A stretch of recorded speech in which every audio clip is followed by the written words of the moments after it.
বাঘ মামা, এই যে আমার বাঘ মামা।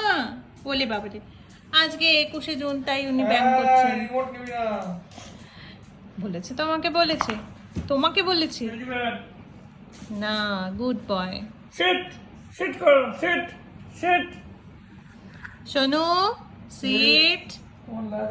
Good boy. এই তো, এই তো।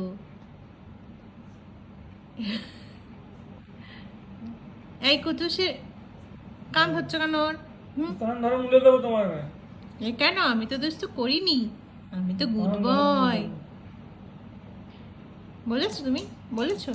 শোনো, তোমার বল কই? কুটুস, তোমার বল কই? কুটুসের বল কই রে? এই কুটুসের বল, এই যে কুটুসের বল কই? বল নিয়ে আয় তো, বল নিয়ে আয় তো, বলটা নিয়ে আয় তো।